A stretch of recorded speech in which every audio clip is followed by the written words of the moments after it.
Today we're going to make this delicious baby octopus Yiouvetsi.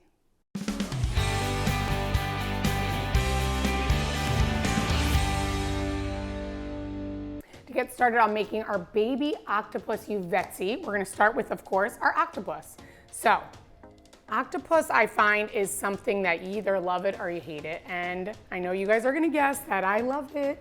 This beautiful little creature, you could see them swimming in the water in Greece, which I think is amazing. And these are little baby octopi that I have here. So I have about 1 pound for this recipe. You could also use a big, large octopus, depending on what you find in the market. So for this, we're gonna use the baby octopus. So look how cute they are. We're gonna get started with cutting them. Here's the head of our octopus. We're gonna cut this off, and we're just gonna cut this right in half. So this one's in half, and they're ready. Now we have our 8 tentacles. So we're gonna cut this in quarters.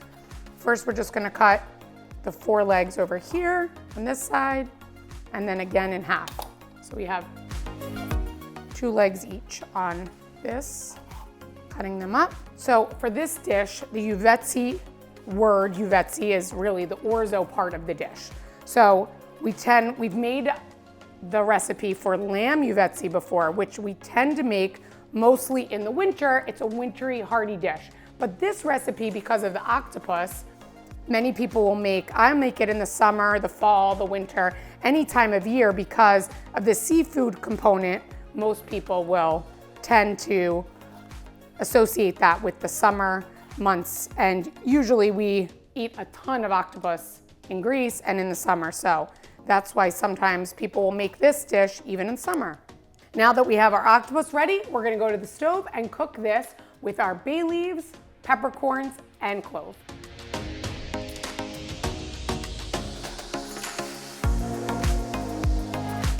So we're gonna use a medium-sized saucepan.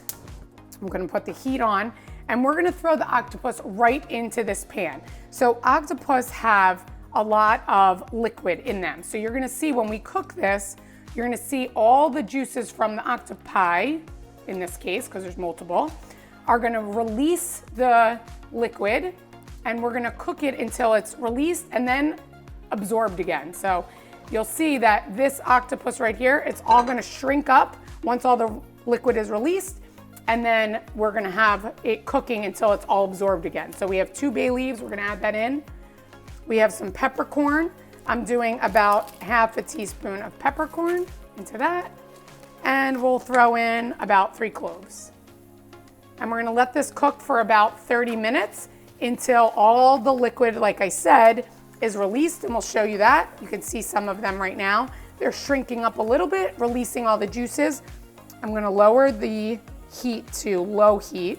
So you can see now that our juices have been released and they're all absorbed back into the octopus. So our next step here is I'm gonna leave this on low heat. I'm gonna add 3 tablespoons of olive oil to this.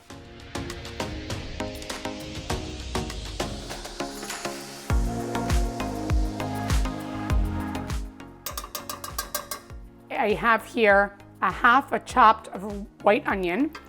So we're gonna saute our onion with our olive oil. So we're gonna saute our onion until it's translucent.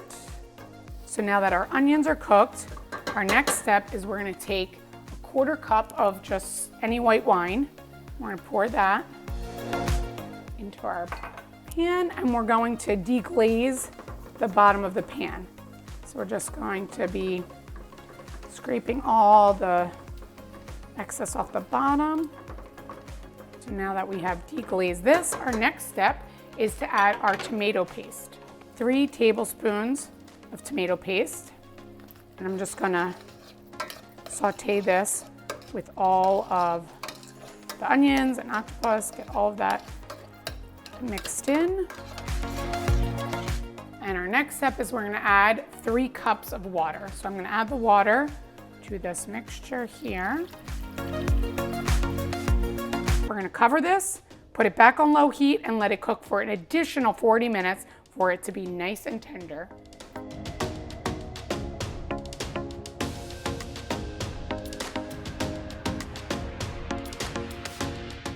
So now that this has cooked for about 40 minutes, I'm gonna check this. This is gonna be nice fork tender. So we can see that our fork goes right into our baby octopus here, and it smells amazing. I can't tell you how great this smells, but look how much they shrunk. It's so funny how the octopus is. But so our next step is we're gonna discard these bay leaves because we don't need these. And so I like the taste of the peppercorn. We didn't put a lot in there. And the clove, I don't mind the taste, but if you do, you could put the clove and the peppercorns in a cheesecloth, and then you can easily discard that. I didn't do that here, but you could do that. So we have this here, and our next step is that we're gonna add, I have boiling hot water here, and I'm gonna add 2 cups of hot water. So this is getting ready so that we can add in our orzo and cook our orzo. But first, we're gonna add some salt and pepper. Now, I've tasted this particular baby octopus, and I know that it is not salty, but I always tell people to taste this first to make sure that it's not too salty, because the big octopus that I've used in other episodes is a saltier one. So this one I know doesn't have salt, so I'm gonna add 2 teaspoons of salt to this. And we're gonna do a 1/4 teaspoon of pepper. So now that it's come to a boil, we're gonna add in our orzo. So here I have 1 1/4 cup of orzo. And I'm gonna stir this to make sure it's not sticking to the bottom. We're gonna have this come to a boil. We're gonna cover it on low heat for about 8 to 10 minutes till the orzo is cooked.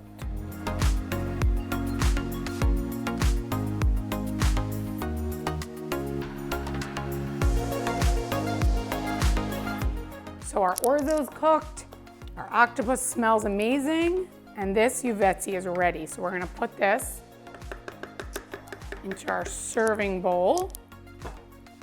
Look at that, yummy goodness. So this amount here, I would make for my family because this is serves about 4 people, and my little kids won't eat this, so this is all for me, my husband, and my older girls. I'm gonna put this right here.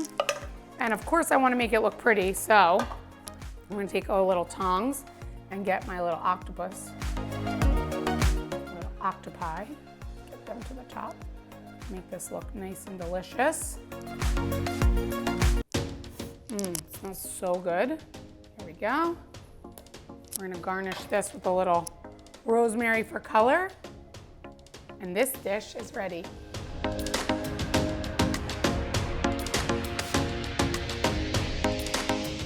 For the full recipe, visit NikkiCluckus.com, and don't forget to like and subscribe to my channel.